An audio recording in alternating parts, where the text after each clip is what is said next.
Hi గారు, welcome to our channel. ప్రస్తుతం మనతో పాటు దాము బాలాజీ గారు, సీనియర్ జర్నలిస్ట్, వాడితో ఒకసారి మాట్లాడదాం. సార్ నమస్కారం. సార్ ఇటు జగన్మోహన్ రెడ్డి గారికి మోదీ గారు షాక్ ఇచ్చినట్టుగా తెలుస్తుంది సార్. జగన్మోహన్ రెడ్డి గారి అక్రమాస్తుల కేసుకు సంబంధించి ఇప్పుడు ఈడీ రంగంలోకి దిగింది. చాలా వరకు ఆస్తులు జప్తు చేసిందని కూడా చెప్తున్నారు. మరి ఇది చంద్రబాబు నాయుడు గారి వ్యూహం ఫలించిందని కూడా చాలా మంది మాట్లాడుతున్నారు సార్. మరి ఏం జరిగే అవకాశం ఉంది ఈ ఇష్యూలో? మరి జగన్మోహన్ రెడ్డి గారు అరెస్ట్కి ఏమన్నా దారి తీయొచ్చంటారు? యాక్చువల్ గా జగన్ ఎలక్షన్ టైంలో పద్మవ్యూహంలో ఇరుక్కోవడానికి నేను అభిమన్యుని కాదు, నేను అర్జునుడిని, మీరు కృష్ణుడు అని జనంలో ఆయన స్పీచ్లు పాపులర్ అయిన అప్పట్లో. కానీ ఇప్పుడు చూస్తే చంద్రవ్యూహం, చంద్రబాబు పనిన చంద్రవ్యూహంలో జగన్ ఇరుక్కుంటున్నట్టుగా అనిపిస్తుంది. ఎందుకంటే నిన్న ఒక పెద్ద పరిణామం జరిగింది. అదేంటంటే ఎన్ఫోర్స్మెంట్ డైరెక్టరేట్ హైదరాబాద్ విభాగం జగన్కి సంబంధించిన దాదాపు 800 కోట్ల ఆస్తుల్ని అటాచ్ చేసింది కొత్తగా.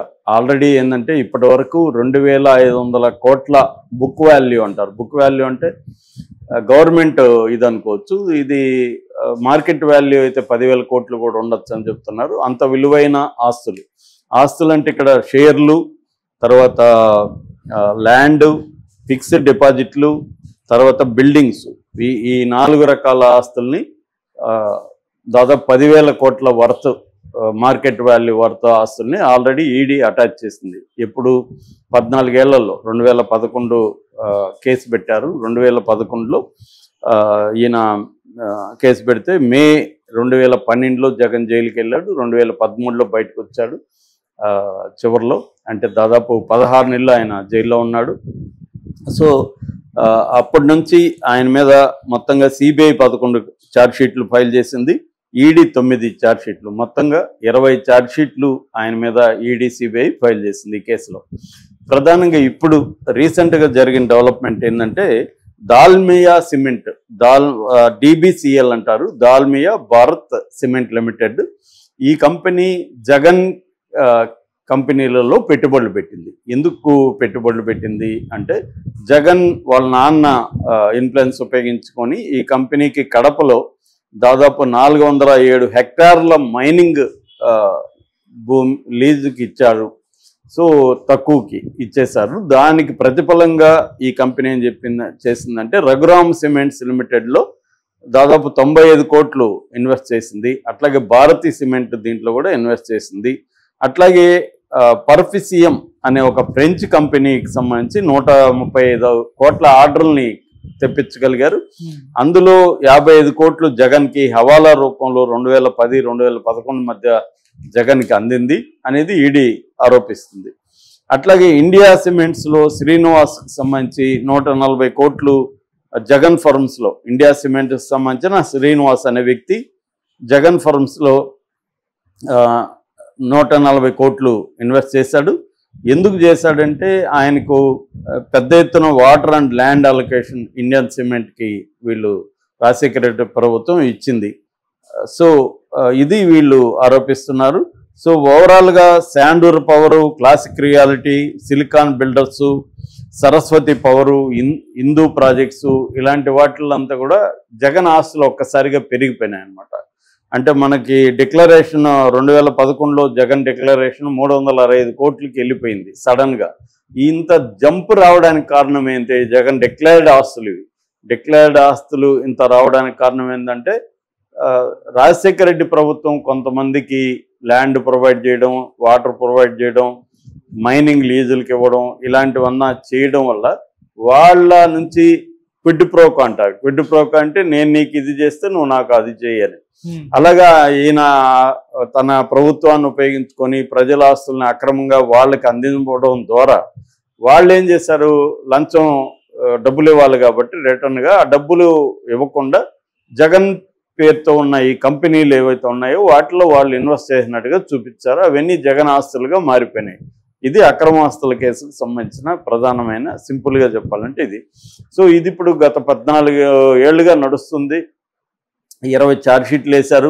ఇప్పుడు ఎందుకు ఈడీ అటాచ్ దాదాపు 800 కోట్లు 14 సంవత్సరాల తర్వాత ఈడీ ఎందుకు అటాచ్ చేసింది అనేది ఇప్పుడు ఒక షాక్ లాగా జగన్కి తగిలినట్టుగా చెప్తున్నారు. అంటే క్లియర్గా మోడీ గ్రీన్ సిగ్నల్ ఇచ్చాడా, అంటే వక్ఫ్ బిల్లుకి చంద్రబాబు సపోర్ట్ చేసేటప్పుడే మోడీతో ఒక ఒప్పందం చేసుకున్నాడు చంద్రబాబు అని. అదేంటంటే జగన్ని జైలుకి పంపించడానికి మీరు నాకు కోఆపరేట్ చేసి జగన్ పొలిటికల్ కెరియర్ని అంతం చేయడానికి మీరు నాకు కోఆపరేట్ చేస్తే నేను మీ బిల్లుకై మద్దతు ఇస్తానని చంద్రబాబు చెప్పాడని నేషనల్ మీడియా, హిందీ మీడియా కూడా ఈ విషయాన్ని హైలైట్ చేసింది.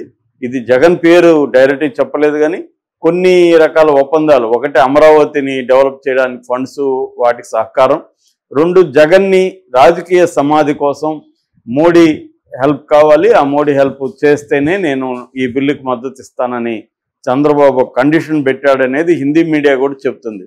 సో అందుకని ఇప్పుడు ఈడీ రంగంలోకి దిగింది, ఈడీ కొత్తగా అటాచ్ చేసింది. దీంతో ఇప్పుడు ఈడీ దూకుడు స్టార్ట్ అయింది. దీనివల్ల జగన్కి ప్రాబ్లం ఏంటంటే ఈ కేసులు త్వరగా మూవ్ అయ్యి కన్విక్షన్ కానీ పడితే మాత్రం జగన్ పొలిటికల్ కెరియర్ ఆల్మోస్ట్ సమాప్తం అయిపోయే అవకాశాలు ఉన్నాయి దాదాపుగా.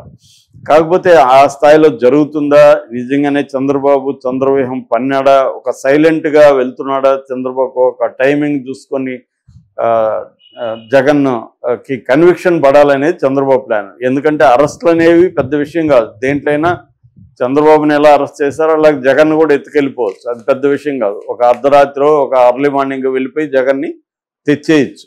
తెచ్చేది ఒక, ఎందుకంటే ఆల్రెడీ ఇప్పుడు కేసులు ఉన్నాయి, మద్యం కేసు లేటెస్ట్గా రాజకేశ్ రెడ్డి వాళ్ళని అరెస్ట్ చేయబోతున్నారు. ఈరోజు మిథున్ రెడ్డిని విచారిస్తుంది. సో నిన్న విజయసాయి రెడ్డి వాళ్ళని విచారించారు.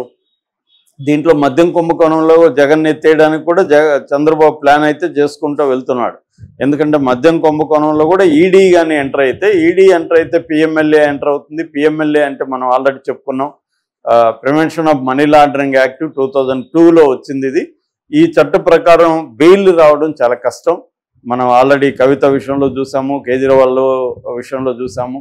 అది ఇంకా చిన్న కుంభకోణం, అది 100 కోట్ల ముడుపులు అందాయని, ఓవరాల్గా అది 1000 నుంచి 2000 కోట్ల కుంభకోణం అది.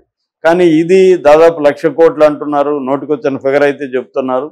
ఏదేమైనా ఇదైతే పెద్ద కుంభకోణం. ఈ పెద్ద కుంభకోణంలో ఈ పిఎంఎల్ఏ చట్టం ప్రకారం జగన్ కానీ లోపలేస్తే కనీసం 1 year 2 years జైల్లో ఉండే పరిస్థితి ఉంటుంది. ఈ లోపల ఇంకొక కుంభకోణాన్ని బయటికి తీయచ్చు. అలాగా జగన్ని ఒక పద్ధతి ఏంటంటే శిక్ష పడకుండా, కన్విక్షన్ పడకుండా జగన్ని ఎక్కువ కాలం ఈ 4 ఏళ్లలో మ్యాక్సిమం జైళ్ళల్లో ఉంచగలిగితే మనకు మైలేజ్ వస్తుంది అనేది ఒక ఐడియా. రెండవది ఏంటంటే ఇలాగా జైళ్ళల్లో పెట్టడం వల్ల జగన్కి ఏమన్నా సింపతి వస్తుందా? ఎందుకంటే చంద్రబాబుని అరెస్ట్ చేయడం వల్ల చంద్రబాబుకి సింపతి వచ్చింది. చాలాసార్లు జైలుకి పోయిన వాళ్ళంతా ముఖ్యమంత్రులు అయ్యారు, ఇంక్లూడింగ్ ఇక్కడ రేవంత్ రెడ్డి. సో అలాగేమన్నా వస్తుందా? అందుకని కన్విక్షన్ పడితే బెటరు అనేది చంద్రబాబు ఆలోచిస్తున్నాడు. కన్విక్షన్ పడితే అప్పుడు చంద్రబాబుకి నెగిటివ్ రాదు, కోర్టులు తేల్చాయి కాబట్టి కోర్టులో శిక్ష పడింది అనేది వస్తుంది అనేది చంద్రబాబు ప్లాన్గా కనబడుతుంది. అందుకనే ఈడీని రంగంలోకి దింపాడు చంద్రబాబు అనేది ఇప్పుడు వార్త వైరల్ అవుతుంది. దీన్ని జగన్ ఎలా ఎదుర్కొంటాడు అనేది ఇప్పుడు చూడాలి. ఎందుకంటే మోడీకి ప్రత్యేకంగా చంద్రబాబు మీద ప్రేమో జగన్ మీద ద్వేషమో ఉండదు.